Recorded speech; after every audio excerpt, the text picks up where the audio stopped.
आप उसमें शामिल होंगे? उन्होंने इनवाइट किया है मित्र पक्ष को, इवन अपोजिशन पार्टीज को भी उन्होंने बोला है कि आप हमसे आके नहीं, हमारे से अभी कुछ बात नहीं हुई, बात होंगी तो हम भी जाएंगे। नवी मुंबई में पीएफआई के पोस्टर्स कई जगह पे नजर आ रहे हैं। आपने कर्नाटक इलेक्शन में पीएफआई और या बाकी संगठनों को बैन करने की बात की। पीएफआई अब नवी मुंबई में नजर आता है, पोस्टर्स नजर आते हैं। देखो, अब राज्य की सरकार चल रही है, अब ये सरकार को हमें लगता है कि समय है 1 साल और, तो इसलिए ये सरकार क्या करती है देखते हैं। अगर ये सरकार नहीं करेगी तो राज्य के लिए अच्छा जो करने का है उसका प्लानिंग हम बताएंगे लोगों को, और लोगों का समर्थन लेकर सत्ता में आने के बाद में ये सब चीज़ों को हम अमलबजानी करेंगे। सांगली में जिस तरीके से बैंक पे कार्रवाई करने की दिशा में कदम बढ़ते हुए नजर आते हैं, क्या कह रहे हैं कि शिकंजा लगातार कसते जा रहे हैं क्योंकि आगामी चुनाव नजदीक है, इसलिए जैसे जैसे मोर्चा भी अनाउंस कर दिया गया है आदित्य ठाकरे के द्वारा बीएमसी के, वो जैसे जैसे इलेक्शन पास आएंगे वैसे वैसे तानाशाह प्रवृत्ति बढ़ते जाएगी। जो ईडी और सीबीआई जो उनके पास जो लोगों को डराने के लिए एक व्यवस्था बना के रखी है नरेंद्र मोदी की सरकार ने, उसका फ़ायदा लेकर कई राजनीतिक विरोधी दलों को डराया जाएगा। ये कोई नई बात नहीं रही है, 2014 से हम लोग देख रहे हैं। अब 6 महीने का कालावधि है, मोदी सरकार का काउंटडाउन अब शुरू हो चुका है। अब देश की जनता और देश का अपोजिशन इनको नहीं डरेगी। अब इनको सबक सिखा है कि लोग अब चैन की सांस लेंगे, ऐसी परिस्थिति है पूरे देश में। धनगर आरक्षण एक बहुत बड़ा मुद्दा रहा है। जब कल सिद्धरामैया जाते हैं बारामती में और धनगर समाज को संबोधित करते हैं, सूत्र से कहते हैं कि धनगर आरक्षण को लेकर हम बहुत आग्रही हैं। बीजेपी ने इस मामले में कुछ नहीं किया अब तक, ये बुरा मामला देखते हैं। धनगर समाज को एनसीपी अपने पास खींचने की कोशिश करे। मुझे ये लगता है कि बीजेपी के हमारे देवेंद्र फडणवीस जी हमेशा कहते थे कि हमारी राज्य की सरकार और हमारी केंद्र की सरकार आई तो हम बंजारा को हम आदिवासी स्टेटस देंगे, धनगर को आदिवासी स्टेटस देंगे, ऐसा कर कर उन्होंने घोषणाएं बहुत की। लेकिन केंद्र और राज्य में सरकार आने के बाद भी वो ना बंजारा को साथ और ना धनगरों को न्याय नहीं दे सके। तो मुझे लगता है कि जो बातें हो सकती है उसी बातों में चर्चा करना चाहिए, ऐसा कांग्रेस की भूमिका है। हमारे नेता राहुल गांधी जी ने और विशेष करके कांग्रेस के राष्ट्रीय अधिवेशन में हमने एक भूमिका स्पष्ट की और उसमें कहा कि जाति निहाय जनगणना अब ये ज़रूरी हो गया है देश के लिए।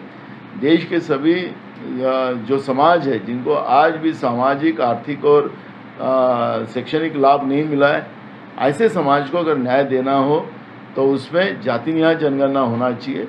और जाति निहाय जनगणना एक बार हो गई तो मुझे लगता है कि ये सब प्रॉब्लम सॉल्व हो जाएंगे, हमारे धनगरों के हो जाएंगे, हमारे बंजारों के, जो भी जातियाँ आज भी न्याय की प्रविष्टता में है वो सबको न्याय मिलेगा। और वो विश्वास के साथ कांग्रेस पूरे काम करेगी और समाज, हर समाज को न्याय देने की भूमिका कांग्रेस पार्टी। पटना में जो अपोजिशन मीट हुई है उसको अमित शाह ने एक फोटो अपॉर्चुनिटी कहा है। हालांकि आज सामना में एक बात मेंशन हुई है कि मणिपुर जैसा वायलेंस इरप्ट हो सकता है अगर ईवीएम जो है वो टैंपर किया गया और बीजेपी ईवीएम टैंपर किए बिना जो है जीत नहीं सकती। पहले जेपी नड्डा ने कहा था कि 400 सीट्स जीतेंगे वो, और फिर अमित शाह ने 300 सीट्स मेंशन किया है। तो मणिपुर जैसी स्थिति बन सकती है पूरे देश में और लोग एक्सेप्ट नहीं करेंगे इस फैक्ट को। कैसे देखिए इस बात? देखो, हमारी डेमोक्रेसी में और हमारे संविधान में एक बात को स्पष्ट किया है कि हमारा जो वोट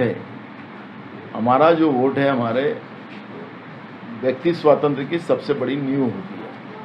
अगर हमारे वोट को हमें लगता है कि हमने जो जिस कैंडिडेट को हमने वोट दिया है वो गलत जगह जा रहा है, इस तरह का अविश्वास अगर लोगों के बीच में आता हो तो तुरंत चुनाव आयोग ने इसमें दखल लेना चाहिए, माननीय सुप्रीम कोर्ट ने दखल लेना चाहिए। और दुनिया भर के देशों ने इस बात को समर्थित किया है कि जहां पर ईवीएम मशीन का था वहां पे उन लोगों ने बैलेट पे वो लोग आ गए। तो जब दुनिया में होता है तो देश, हिंदुस्तान में क्यों नहीं होता? क्योंकि दुनिया का सबसे बड़ा लोकतांत्रिक देश है हिंदुस्तान है। तो ऐसे समय में हिंदुस्तान के जो बैठे हुए सत्ता में जो प्रधानमंत्री के रूप में नरेंद्र मोदी जी, जो दुनिया के अभी अमेरिका में उनने बहुत लोकशाही के ऊपर बहुत बड़ा स्पीच किया। तो क्या देश की जनता की भावना को आदर नहीं करेंगे? क्यों विरोध करते हो? तो इस बात में बैलेट पे इलेक्शन होना चाहिए, ये देश की जनता की मांग है। तो इस तरह से मणिपुर और ये करके इस देश को जलाकर बीजेपी को क्या मिलता है, ये भी सवाल जनता पूछ रही है। सर, पर सामना में ये मेंशन किया गया है कि मणिपुर जैसी स्थिति बन सकती है और बीजेपी जो है वो ईवीएम को टैंपर किए बिना जीत ही नहीं सकता है। कहीं ना कहीं फोटो अपॉर्चुनिटी कहा गया है। ये पूरी जो अपोजिशन मीट हुई उसको कैसे इसको आप देखते हैं, आप कैसे प्रोजेक्ट? बीजेपी की जमीन के नीचे की जमीन खिसक गई है। जिस तरह से हमारे नेता राहुल गांधी जी ने कन्याकुमारी से कश्मीर पदयात्रा करने के बाद, भारत जोड़ो यात्रा के बाद, जो लोगों का विश्वास कांग्रेस के प्रति और कांग्रेस के सहयोगी दलों के बारे में बढ़ा है, इसलिए बीजेपी के पैरों के तले जमीन खिसक गई है। और इसलिए इस तरह से बेबाक स्टेटमेंट कर जनता की दिशा भूल करने का काम अमित शाह जी कर रहे हैं। सर, कहीं ना कहीं लग रहा है कि बीजेपी जो है वो अपोजिशन मीट से डर गई है, इसलिए पहले 400 बोल रही थी, अभी 300 बोल रही है। मैंने कहा ना, वो सत्ता में नहीं आ सकती बीजेपी अब सत्ता से बाहर जाने का समय आ चुका है। लोगों का मानस, मैं आप लोगों की भावनाओं को समझे, क्योंकि मैं एक पॉलिटिकल व्यक्ति हूँ, मैं बोलूँ तो मैं लोग बोलेंगे कि और आप भी बोलेंगे कि मीडिया कि नाना पटोले अपनी पार्टी की बात करता है। तुम पब्लिक से बात करिए, पब्लिक भी यही कहेंगे कि अब बीजेपी नहीं होना चाहिए, बीजेपी सत्ता से बाहर होना चाहिए, कांग्रेस की लीडरशिप में पुनः देश में और राज्यों में सरकार आना चाहिए, ये जनता की भावना है। ऑर्डर सेफ नहीं है शहर में, इसके रिलेटेड क्या महिला मोर्चा आपका प्रोटेस्ट करेगा? कैसे आप देखते हैं आज आपकी मीटिंग में? देखो, महाराष्ट्र में आज महिला असुरक्षित है। आपने देखा होगा कि सावित्रीबाई फुले जो हॉस्टल है, जहाँ पर जो मंत्रालय को लगकर है चरनी रोड के ऊपर, वहाँ पर एक लड़की को बलात्कार होता है, उसको जान से मारा जाता है। ऐसी कई घटना, फिर लोकल ट्रेन में हो, वहाँ पर महिला सुरक्षित नहीं है, लड़कियाँ सुरक्षित नहीं है। तो ये जो स्थिति महाराष्ट्र में बन चुकी है, उस विषय को एक मजबूती से कैसे लड़े जाए, महिलाओं को कैसा न्याय मिला जाए, महंगाई जो बड़े पैमाने में बढ़ाई गई है उसके बारे में महंगाई कैसे कम की जाए और कैसे मोर्चा तैयार किया जाए, बच्चों की पढ़ाई का सबसे बड़ा प्रश्न खड़ा हो चुका है, उसके बारे में भी बहुत बड़ी चर्चा आज हमारी महिला कांग्रेस के संगठन में होने वाली है और उसकी लड़ाई महिला कांग्रेस लड़ेगी। सर, बट इतना लेट क्यों? ये चीज़ जो है वो 2-3 हफ्ते पहले हो चुकी है, कहीं ना कहीं बाकी पक्षों ने भी इसका विरोध ये कर दिया था, तो इतना लेट क्यों? अभी कांग्रेस ने इस घटना हुई उसका विरोध भी किया, एजिटेशन भी किया, लेकिन अब बड़े पैमाने में करना है हमें, क्योंकि ये सरकार आंधी और बहरी सरकार है, राज्य में बैठी हुई है एकनाथ शिंदे और फडणवीस की। इसको जगाने के लिए महिला मोर्चा अब ताकत के साथ ये लड़ेगी। ये इशारे से या छोटे एजिटेशन से ये सरकार मानने वाली नहीं, इसको जगाने के लिए बड़े समूह के साथ लड़ना पड़ेगा।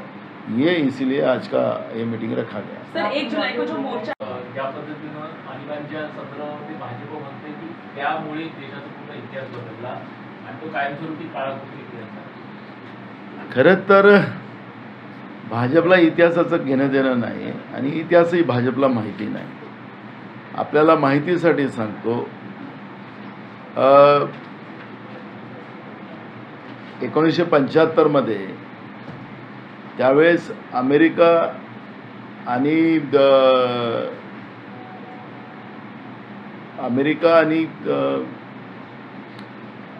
अमेरिकेमध्ये युद्ध चाललेलं होतं आणि त्या युद्धाच्या वेळेस एक मोमेंट चालू होती की भारत हे रशियाच्या बाजूने होतं आणि रशियाच्या त्याच्यामुळे अमेरिका आणि रशियाचा जो विरोध होता त्याचे परिणाम भारतावर पडणार होते आणि देशामध्ये लोकशाही संपुष्टात आणण्याचा प्रयत्न त्या काळामध्ये सुरू झालेला होता। त्यावेळेस मोरारजी देसाई असेल, जयप्रकाश नारायणजी असतील, यांच्या नेतृत्वामध्ये रामलीला मैदानावर एक मोठं आंदोलन सुरू झालेलं होतं आणि त्यावेळेस मिलिटरीला आदेश पाळू नका, प्रशासनाला आदेश पाळू नका, आणि या पद्धतीनं त्यावेळेस भारतातल्या सरकारला पूर्ण नाकाबंदी करण्याचं काम सुरू झालेलं होतं. जवळपास त्या काळामध्ये समजा इंदिराजींनी आणीबाणी लावली नसती तर त्या काळामध्ये या देशामध्ये कायमस्वरूपी लोकशाही संपलेली असती. त्याबद्दल तर काही आम्ही त्या आणीबाणीचं समर्थन केलं नाही. आमचे नेते राहुल गांधीजींनी त्याच्याबद्दलची माफी पण मागितलेली आहे. पण भारतीय जनता पार्टी याचं निश्चितपणे इश्यू करून या नवीन पिढीला भडकवण्याचा जो प्रयत्न करत आहे त्याच्याबद्दलची ही प्रतिक्रिया मला देण्याची गरज आहे. त्यावेळेस ते लावलं गेलं नसतं तर या देशामध्ये लोकशाही राहिली नसती हे आम्ही आजही दाव्यानं करतो. तरी इंदिराजींनी 18 महिन्याच्या नंतर आणीबाणी संपवली, निवडणुकीच्या समोर गेल्यात, त्या निवडणुकीमध्ये हारल्यात 18 महिन्याच्या नंतर. पण पुन्हा या देशामध्ये चुकीचं सरकार आलं जे आजच्या सरकारसारखं. या सरकारने त्यावेळेस देशाच्या जनतेवर आंदोलन म्हणजे अत्याचार सुरू केला. दलित, आदिवासी, बहुजनांवर अत्याचार सुरू झाला आणि मग पुन्हा ते सरकार पडलं मोरारजी देसाईंचं. आणि 1980मध्ये इंदिराजी पुन्हा बहुमताचं सरकार घेऊन या देशामध्ये आल्यात. आपण पाहिलं आम्ही ऐका ना त्यावेळेस आपल्या देशाबरोबर अनेक देशामध्ये या पद्धतीचा तक्तापलट झाला. त्यावेळेस त्या ठिकाणी आणीबाणी सुरू झाली. आजही त्या ठिकाणी सरकारं नाहीत, लोकशाही व्यवस्था संपल्यात. पण इंदिराजी या लोकशाहीच्या पायीक होत्यात, समर्थनकत होत्यात आणि म्हणून इंदिराजींनी या देशामध्ये पुन्हा निवडणुका घेऊन पुन्हा लोकशाही प्रस्थापित केली आणि लोकशाही प्रस्थापित झाली. म्हणून आज जे काही त्यावेळेच्या आणीबाणीच्या गोष्टी आखा मारून आताच्या नवीन पिढीला बिघडवण्याचा प्रयत्न करतात. तर मग आता काय चाललेलं आहे? त्यावेळेससुद्धा मोरारजी देसाईच्या सरकारमध्ये शहा आयोग बसवला गेलेला होता. आताही शहा आहे. म्हणजे त्यावेळेचा शहा आणि आताचा शहा ते चाललेलंच आहे. हे सगळं चालत राहणार आहे. म्हणून माझं या निमित्तानं एक आव्हान आहे राज्याच्या आणि देशाच्या जनतेला की त्यावेळची आणीबाणीचा जो वारंवार उल्लेख करून या नवीन पिढीला जे भडकवण्याचा प्रयत्न करताय तर गेल्या 9 वर्षापासून या देशामध्ये जी अघोषित आणीबाणी चाललेली आहे, ना तरुणांना आपला आवाज उचलतायत, ना शेतकऱ्याला आपलं मत मांडतायत, ना गरिबाला त्याच्या पोटाच्या अन्नासाठी आवाज करता येत नाही, मीडियाला दाबलं गेलेलं आहे. अशा या अघोषित आणीबाणीचं उत्तर भाजपनं दिलं पाहिजे आणि त्या 18 महिन्याच्या आणीबाणीचा उल्लेख करून त्याची माफी आमचे नेते राहुल गांधींनी मागितल्यानंतरही वारंवार भाजप समजा हे करत असेल तर या पूर्ण इतिहासामध्ये आम्ही जाऊन ज्यांचं इतिहासाशी काही संबंध नाही, ज्या या देशाच्या स्वातंत्र्याशी त्यांचा संबंध नाही, यांना उघडं पाडू ही भूमिका काँग्रेस पक्षाची आहे. एक प्रश्न असा की उद्धव ठाकरेंनी व्हॉट्सअप चॅट फडणवीस यांच्या परिवाराची आमच्याकडे आहे ते उघड झाले तर अवघड होईल, तुम्ही कशा पद्धतीने बघताय याकडे? बघा, काँग्रेसची भूमिका पहिल्यापासून आहे. काँग्रेस या देशामध्ये अनेक वर्ष सत्तेत राहिली, राज्यात राहिली, पण कोणाच्याही व्यक्तिगत जीवनामध्ये काँग्रेस कधी गेलेली नाही. काँग्रेसचं ती काही भूमिका नाही. कारण की व्यक्ती स्वातंत्र्य हे प्रत्येकाला असलं पाहिजे. व्यक्ती आणि लोकशाही कुठल्या आधारावर म्हणतात? लोकशाही आम्ही कोणाच्या व्यक्ती स्वातंत्र्य हरपून घेऊ म्हणजेच लोकशाही आहे असं काही कोणी दावा करत असेल तर आम्ही त्याच्याबद्दल कुठल्याही कोणाच्या व्यक्तिगत जीवनामध्ये जाण्याची आमची भाजपनी असो की कोणी दुसरे शिवसेनेनी असो, कोणी कोणाच्या व्यक्तिगत जीवनात जाऊ नये एवढाच आमचा सल्ला आहे. बाळासाहेब ठाकरेंनी पाठिंबा दिला होता, समर्थन दिला होता. काँग्रेस मग त्याला घेऊन का बॅकफूटवर आहे? कारण महाराष्ट्रातला व्यक्ती जेव्हा त्याला सपोर्ट करतो आणि सांगतो की बघा, आम्हाला एक सांगा, ज्यांनी भगवान श्रीरामाचा विरोध केला ते माजी मुख्यमंत्री बिहारचे काय नाव त्यांचं, राम, आता BJPला आता अलायन्स नाही, जितनराम माझी यांनी तर भगवान श्रीराम अस्तित्वातच नाही असं सांगितलं. आता भगवान श्रीरामाच्या नावानं गाजावाजा करणारी भाजप हे जे त्यांच्याशी अलायन्स NDAमध्ये त्यांना घेत असेल तर मग भगवान श्रीरामाचं काय झालं हा सवाल आम्ही विचारू ना. सर हिंदी में पाठिंबा दिला होता बाळासाहेब देवदासने आणीबाणीला. तुम्ही करतो ते हे- अमेरिकेचं आणि ते दुसरं कुठल्या देशाचं युद्ध होतं रशियाचं कोल्ड वॉर. सोवियत सोव्हिएत संघाचं हां. म्हणजे रशिया. रशिया नाही मित्र राष्ट्र अमेरिका आणि असं अमेरिका आणि हे व्हिएतनाम. वियतनाम. माना कल चंद्रपुर में फडणवीस साहब ने कहा, शरद पवार साहब पर कहा कि हम करें तो रास ढीला, दूसरे करें तो कैरेक्टर ढीला. तो 40 विधायक लेकर शिंदे साहब चले गए, तो आप लोग उनको गद्दार कह रहे हैं. और जब शरद पवार साहब चले गए थे तब उस वक्त पवार साहब की भूमिका क्या थी? तो पवार साहब पर इस तरह से उन्होंने हमला बोला है, आपकी क्या प्रतिक्रिया?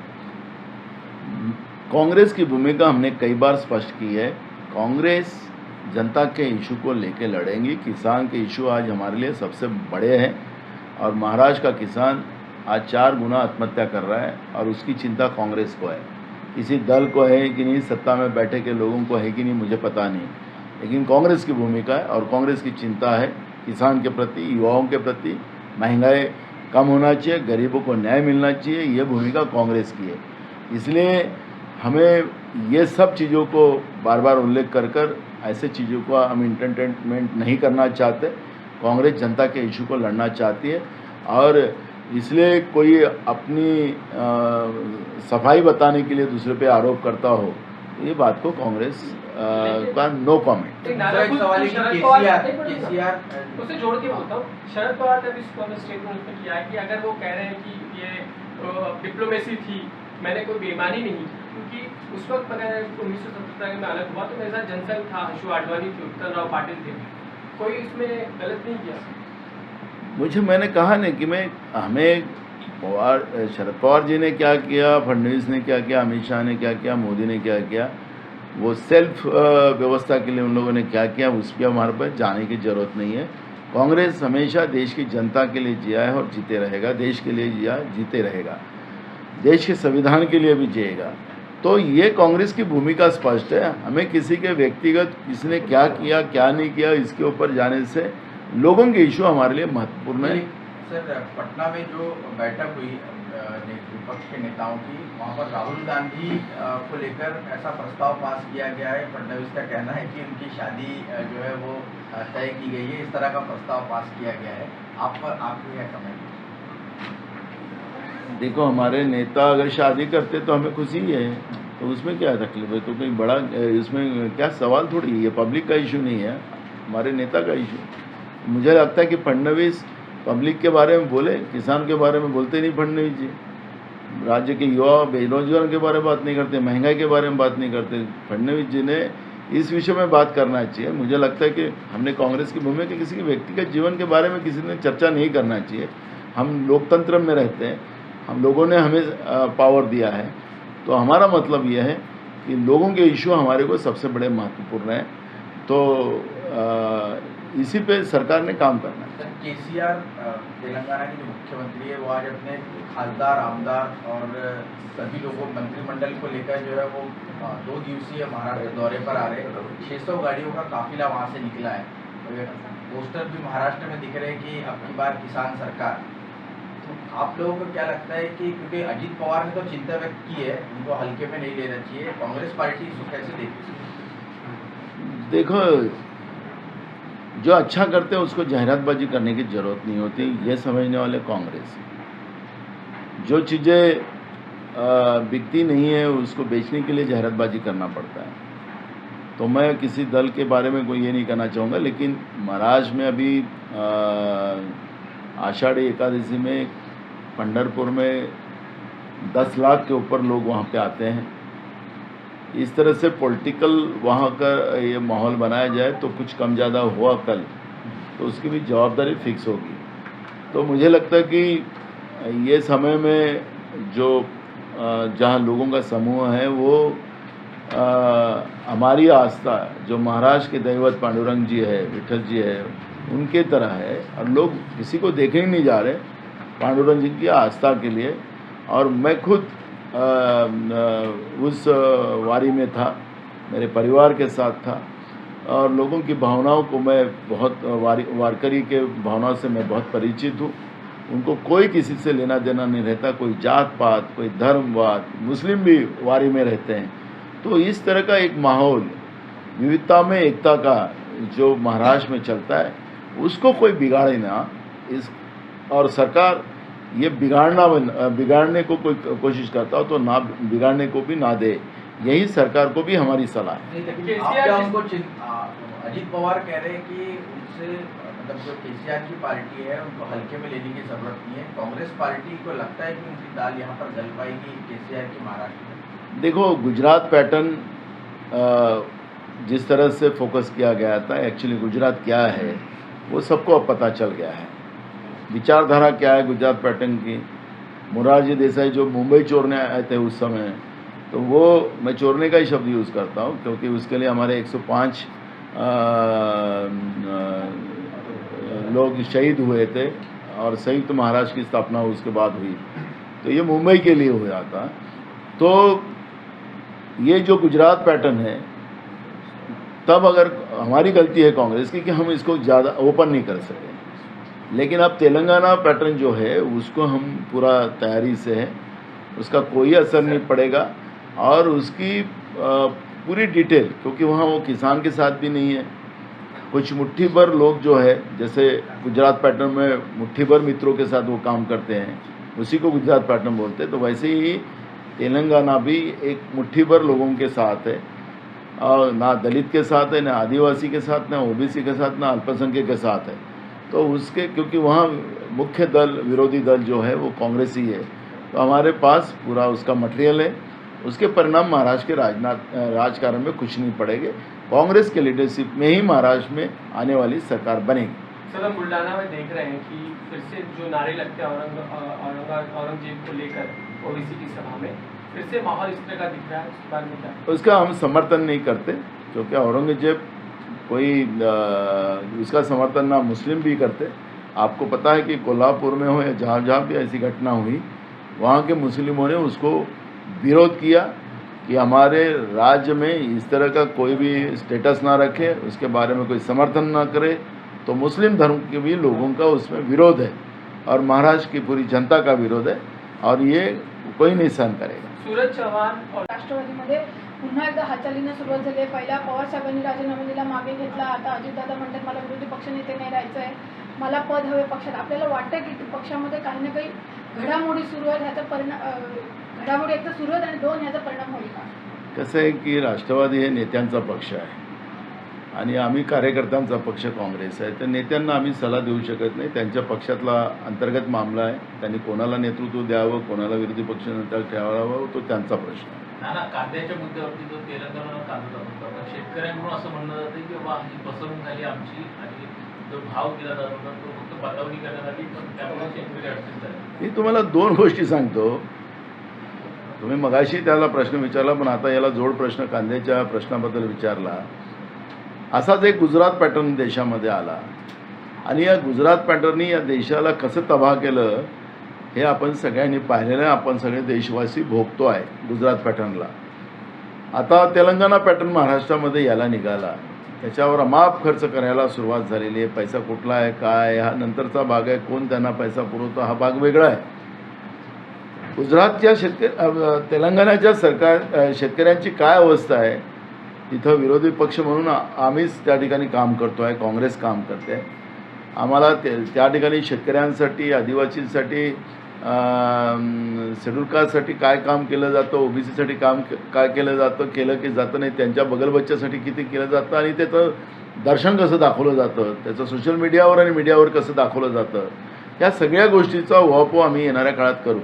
कारण की गुजरात पॅटर्नला त्यावेळेस आम्ही मागं पडलो। गुजरात पॅटर्न वास्तविक काय होतं हे आम्ही सांगायला कमी पडलो आणि देश त्याच्यामध्ये त्या गुजरात पॅटर्नच्या चक्करमध्ये भुरळात पडलं आणि त्याच्यामुळे देशाचं नुकसान झालं। आता महाराष्ट्राचं नुकसान आम्हाला होऊ द्यायचं नाही आहे। तेलंगणा पॅटर्न हा शेतकरी विरोधी आहे आणि त्याचे अनेक उत्तरं आपल्याला देता येईल। जसं कांदा शेतकऱ्यांची आत्ता फसगत झाली, तर भविष्यात हे फसगत करायसाठी पुन्हा महाराष्ट्रात येतात आहेत, याची जाणीव सगळ्यांना आहे।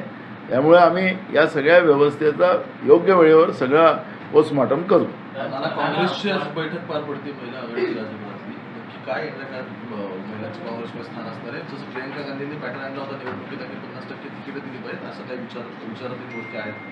आजचा हा तिकीटचा प्रश्न नाही आहे. महाराष्ट्रामध्ये महिला असुरक्षित आहे. काँग्रेसकडून महिलांच्या संरक्षणासाठी आणि हे जे महिला अत्याचारी सरकार जे राज्यात आणि केंद्रात आलेलं आहे, या सरकारच्या विरोधात आमच्या या महिला आघाडीच्या वतीनं मोठ्या प्रमाणात आंदोलनाची एक भूमिका घेतली जाणार आहे. त्याचं एक प्लॅनिंग ते लोक करतात आहेत. महागाईमुळेच आमच्या भगिनीच सगळ्यात, कारण की महागाईचा परिणाम भगिनीवर जास्त पडतो, घर चालवावं लागतं आणि या महागाईच्या विरोधातलं आंदोलन या महिला काँग्रेसच्या वतीनं केला जाणार आहे. आणि म्हणून अशा अनेक, कारण की मुलांच्या शिक्षणाचा प्रश्न आता निर्माण झाला, त्याचाही भार महिलांवर पडतो आणि त्याच्यामुळे विविध विषयावर महिला पुढाकार घेऊन काँग्रेस पक्षाच्या महिलांना न्याय कसा मिळेल यावर काम करण्याच्या दृष्टिकोनातली रणनीती करायसाठी आजची ही मीटिंग आहे. आणि राहिलं, राजीव गांधींनी 73वी घटना दुरुस्ती केली, देशाचे प्रधानमंत्री म्हणून एक त्यावेळेचा एक दूरगामी या महिलांचा सत्तेमधला वाटा त्यांना कसा मिळेल याच्यावरचं स्वप्न बघितलं होतं राजीव गांधीजींनी. आणि त्या याला त्यांनी 73 घटना दुरुस्ती करून त्याला अंमलात आणली. आणि आपण पाहिलं की आज स्थानिक स्वराज्य संस्थांमध्ये 50% पेक्षा वर एक, म्हणजे जिथं 100 असतील तर 100ला 51 महिला ह्या असतात. एवढा मोठा वाटा काँग्रेस पक्षाने माननीय आमचे राजीव गांधीजी देशाचे प्रधानमंत्री असताना त्यांनी केलेला होता. त्यामुळे महिलांचा सन्मान हा काँग्रेसमध्ये नेहमी केला जातो. त्याला वेगळा काही पुरावा देण्याची गरज नाही. वर्ध्यामध्ये हिंगणघाटमध्ये घटना घडली, RSSच्या कार्यकर्त्याला मारहाण करण्यात आली आणि त्या ठिकाणी वातावरण सुद्धा तणावाचं बनलेलं आहे. महाराष्ट्रात अशी घटना घडते. आता हिंदूंचं सरकार आहे, RSS हे हिंदूचं पुरस्कृत्य आहेत. आता काय चाललं या राज्यामध्ये कोणी सुरक्षित नाही, अल्पसंख्याक सुरक्षित नाहीत. परवा नाशिकमध्ये माप लिंचिंग झाली, त्याच्यामध्ये एका मुस्लिम पोराला गोमांसाच्या याच्यासाठी मारलं. हे सगळ्या राज्यामध्ये ना हिंदू सुरक्षित आहे, ना मुसलमान सुरक्षित आहे, ना आदिवासी सुरक्षित आहे, ना दलित सुरक्षित आहे. ही जी काही परिस्थिती सगळीकडे झालेली आहे, कायदा व्यवस्था पूर्ण बिघडलेली महाराष्ट्रातली आपण पाहतो. नानाभाऊ, एक प्रश्न या ठिकाणी प्रकरणामध्ये की आधी सर स्थगिती दिली आहे, याचा अर्थ सेंट्रलचं जे बसलेलं काँग्रेस पक्षाचे नेते आहेत त्यांना स्थानिक स्तरावर कुठल्याही पक्षासोबत हात मिळवणी करून सत्ता स्थापन करण्याचा त्यांना अधिकार या माध्यमातून देण्यात आला असावा. तुम्ही त्या आदेश वाचून घ्या एकदा, आदेश काय लिहिलेला आहे तेव्हा त्या आदेश पाहिलात तर मग चॅनलवाल्यांना खऱ्या अर्थानं ते दाखवण्यामध्ये अडचण पडणार नाही. आदेशात असं कुठेही दाखवलं नाही. त्याचा चुकीचं दाखवून काँग्रेसच्या जी काही आमची जे सिस्टीम आहे त्याला बदनाम करण्याचं काम जे सुरू आहे ते कृपया करू नका अशी आमची आग्रहाची विनंती आहे. नानाभाऊ, आपले मित्रपक्ष आहेत शिवसेना आणि राष्ट्रवादी. एकीकडे सुनील चव्हाण आज ईडी चौकशीला गेले. काल जयंत पाटील यांच्या बँकेमध्ये देखील रेड पडली, तिथं देखील ईडीची चौकशी सुरू झाली. पुन्हा एकदा आपल्याला वाटतं की ज्या पद्धतीने कारवायांना जी आहे ती सुरुवात झाली आहे. जसं जशा निवडणुका येतील तशा तशा दबाव तंत्राचा आणि तानाशा प्रवृत्तीचा जोर वाढेल याच्यामध्ये कोणालाही शंका व्यक्त करण्याची गरज नाही. पण हा जास्त अवधीचा कालावधी नाही, हा 6 महिन्याचा कालावधी आहे. या तानाशा प्रवृत्तीचा, या घोषित आणीबाणीचं आता लोकांमध्ये तीव्र चीड आहे आणि त्याचे परिणाम भाजपला आता भोगावं लागणार आहे.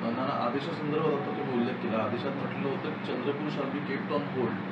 याचा अर्थ असा आहे की तुम्ही दिलेला आदेश आता होल्ड करण्यात आला आहे, तर तो नक्की कशा पद्धतीने झाला? आणि केप्ट अँड होल्ड नाही म्हटलेलं आहे, जसं आहे तसं आहे. तुम्ही आम्हाला प्रस्ताव पाठवा आणि त्याच्यावरचा निर्णय फर्दर ऑर्डर. बरोबर आहे ना, त्याला प्रस्ताव आम्ही पाठवलेला आहे.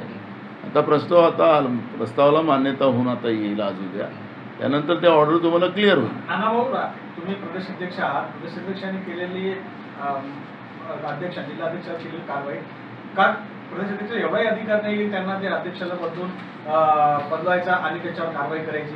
दिल्लीमध्ये जातात आणि केंद्रातूनही लगेच पत्र रिलीज. बरोबर आहे, मी तुम्हाला सांगत आहे की एक पद्धत असते पक्षाची आणि त्या पद्धतीमध्ये चालावं लागतं आणि काँग्रेस पक्षाचा प्रदेशाध्यक्ष म्हणून आम्हाला त्याला फॉलो करावं लागतं. आम्ही करतो आहे. म्हणजे याचा अर्थ नाना पटोले त्या पद्धतीने चुकले का?